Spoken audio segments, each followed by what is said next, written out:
Pemirsa, Komisi 13 DPR RI melakukan sidak ke Rutan Salemba pasca kaburnya 7 tahanan pada Senin kemarin. Dalam sidak ini, anggota DPR mempertanyakan kenapa ketujuh tahanan tersebut bisa kabur dan bagaimana cara mereka melarikan diri.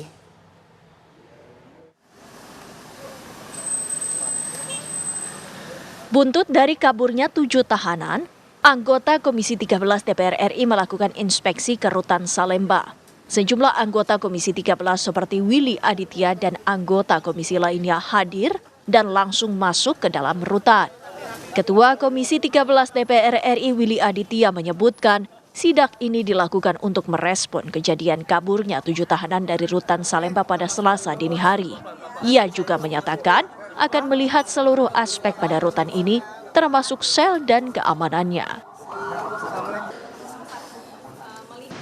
Melihat perkembangan yang terjadi, kami memutuskan untuk melakukan sidak karena ini untuk spiritnya adalah reformasi lapas dan rutan untuk kemudian apa-apa yang menjadi permasalahan kita coba cek hari ini.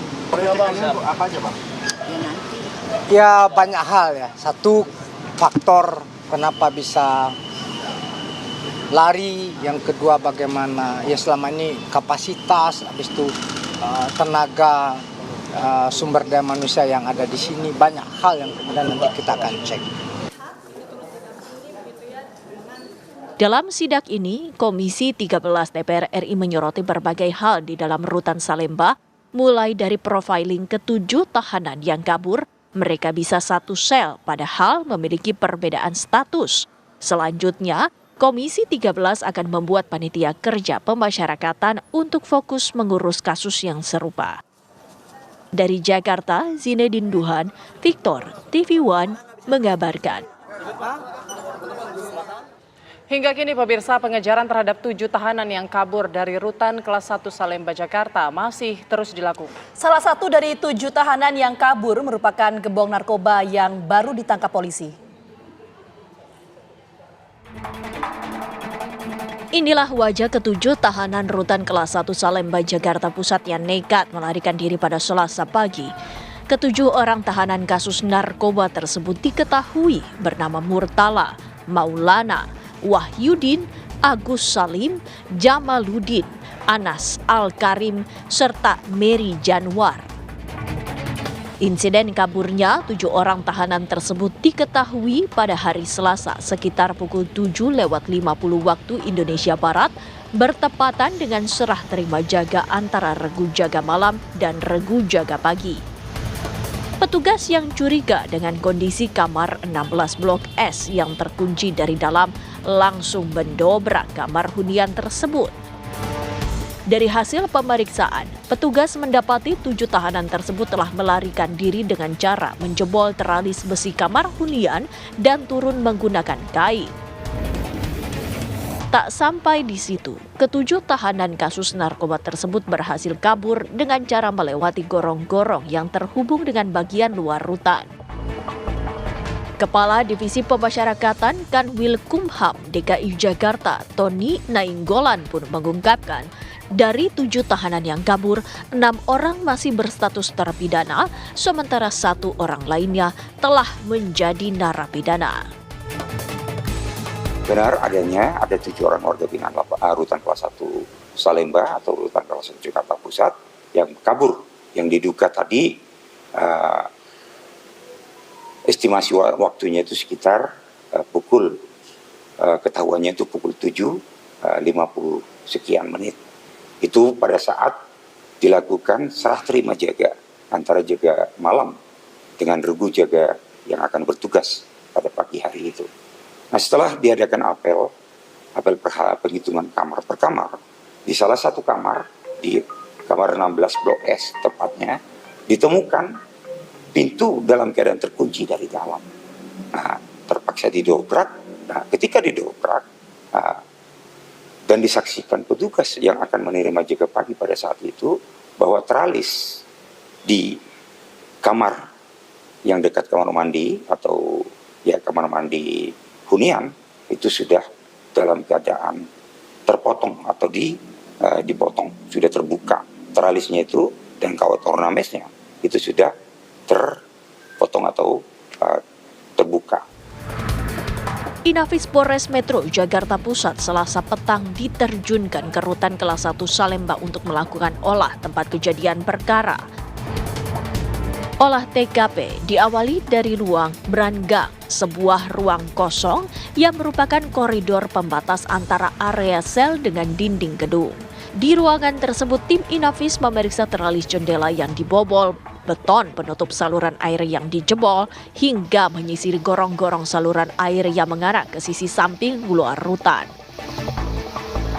Petugas unit reserse kriminal Polsek Cempaka Putih beserta petugas dari Badan Narkotika Nasional juga didatangkan ke lokasi untuk memeriksa sejumlah saksi dan mencari bukti-bukti. Hingga saat ini, pihak berwajib masih mencari keberadaan ke-7 tahanan yang kabur itu. Diketahui salah satu di antaranya merupakan gembong narkoba yang belum lama diringkus polisi dengan barang bukti 100 kg sabu. Dari Jakarta, Yoga Kuspratombo, TV One, mengabarkan. Ya, lalu seperti apa gambaran peristiwa kaburnya 7 tahanan rutan kelas 1 Salemba Jakarta Pusat? Kita akan langsung menyapa rekan kami, ada Syahda Yustiza. Syahda, kenapa kemudian 7 tahanan ini bisa kabur?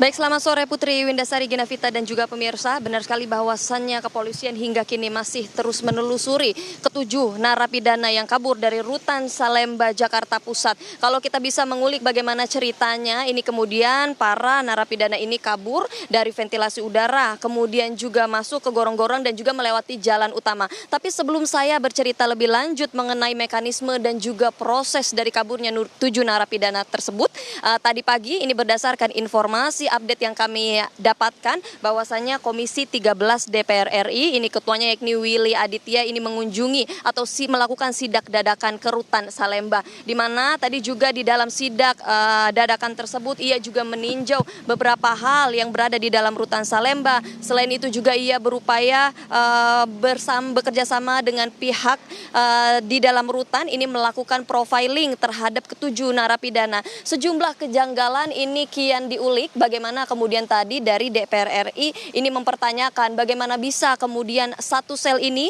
diisi oleh 7 orang, di mana ke-7 orang ini memiliki status yang berbeda. 3 diantaranya narapidana dan 4 diantaranya kemudian merupakan tahanan. Dan yang menjadi pertanyaan lebih lanjut, apakah ke-7 para narapidana ini merupakan tahanan dari pihak kepolisian atau kejaksaan? Selain itu juga tadi dari pihak DPR RI ini sempat menyinggung soal adanya CCTV yang rusak di sejumlah titik, di mana salah satunya CCTV yang rusak ini menyoroti dekat dengan TKP di bagian belakang TKP tempat 7 narapidana tersebut kabur. Dan tak hanya itu, yang sempat disinggung juga adalah rutan Salemba ini yang terbilang overload atau kelebihan kapasitas. Dan kalau kami meninjau dari data beberapa tahun lalu, ini juga kami mendapatkan informasi bahwasannya rutan Salemba ini mengalami overload bahkan bisa sampai 200%. Nah, kembali kepada bagaimana kemudian saya ingin menggambarkan kepada Putri Windasari, Ginavita dan juga pemirsa bagaimana mekanisme ke-7 tahanan tersebut kabur. Ini juga kami mendapatkan informasi bahwasannya ke-7 tahanan ini berada di kamar nomor 16 Blok S, di mana juga mereka ini kabur melalui ventilasi dari kamar mandi yang kemudian dibobol. Diketahui dibobol ini menggunakan alat tertentu, misalnya juga seperti gergaji, dan kemudian pada saat mereka membobol dari teralis kamar mandi tersebut ada dua kemungkinan cerita yang kami dapatkan, antara juga mereka ini melompat keluar menuju beranggang luar, atau juga karena kalau kita bisa bicara soal struktur dari lapas itu sendiri, dari lapas rutan kelas 1 ini cukup tinggi ke bawah. Jadi kemungkinan adapun kalau mereka tidak melompat, ini mereka memberdayakan seperti alat sarung atau kain yang membuat mereka untuk turun ke bawah. Dan kemudian selain itu dari turun ke bawah ini kemudian diketahui mereka membobol gorong-gorong di tempat saya mengabarkan. Saya akan memberikan gambaran kepada Ginavita, Putri Windasari dan juga pemirsa. Kali ini saya di tempat gorong-gorong di mana 7 narapidana ini diketahui kabur melalui titik sini. Kali ini juru kamera saya Rian Syahrul akan memberikan gambaran lebih detail mengenai gorong-gorong ini. Kalau bisa saya lihat atau Anda pemirsa di rumah bisa saksikan bahwa bagian luar dari gorong-gorong ini sudah dipasangkan teralis yang baru. Tetapi kalau kita bisa melihat lebih detail lagi, lebih dekat lagi, ini kemudian masih terlihat bagaimana teralis tersebut ada bekas ada bekas seperti di gergaji. Bagaimana kemudian seperti rangkaian cerita bahwasanya 7 narapidana ini menggergaji teralis yang berada di dalamnya untuk bisa keluar kemudian menuju jalan raya. Nah ini kemudian kalau kita bisa bicara mengenai keseluruhan dari gorong-gorong ini, lebarnya ini sekitar 60 sampai dengan 80 cm. Sehingga memungkinkan sekali untuk orang dewasa bisa keluar melalui gorong-gorong sini.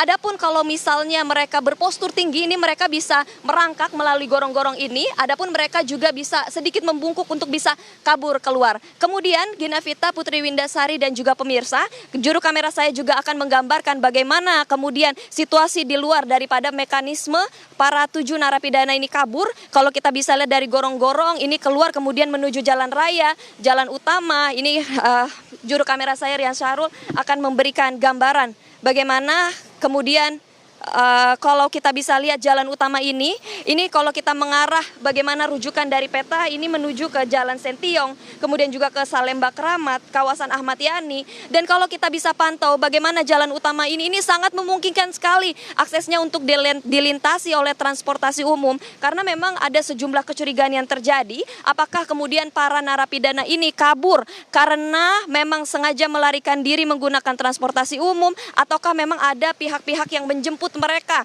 untuk kemudian semakin menguatkan langkah mereka meloloskan diri. Dan tentunya kalau kita bisa lihat situasi dari luar gorong-gorong dan juga jalan raya, pantauan kami di sekitar rutan Salemba ini tidak nampak adanya CCTV untuk memantau area sekitar kawasan sehingga ini memungkinkan bagi narapidana untuk meloloskan dirinya agar bisa melarikan diri. Tentunya ini juga menjadi PR bagi pihak kepolisian kemudian juga kementerian lembaga terkait. Bagaimana tidak hanya memperhatikan secara prosedural, tapi hal-hal teknis seperti ini juga harus diperhatikan. Perihal juga mengenai gorong-gorong yang juga bisa saja ini berumpakan sesuatu yang lama, lapuk, memudahkan mereka untuk menggergaji itu dengan mudah. Kemudian juga CCTV, kemudian juga kapasitas prosedural seperti itu ini juga perlu diperhatikan oleh kementerian-kementerian terkait. Sementara demikian Putri Windasari dan juga Ginavita. Baik, terima kasih Syahda Yustisa mengabarkan langsung dari Rutan Salemba, Jakarta.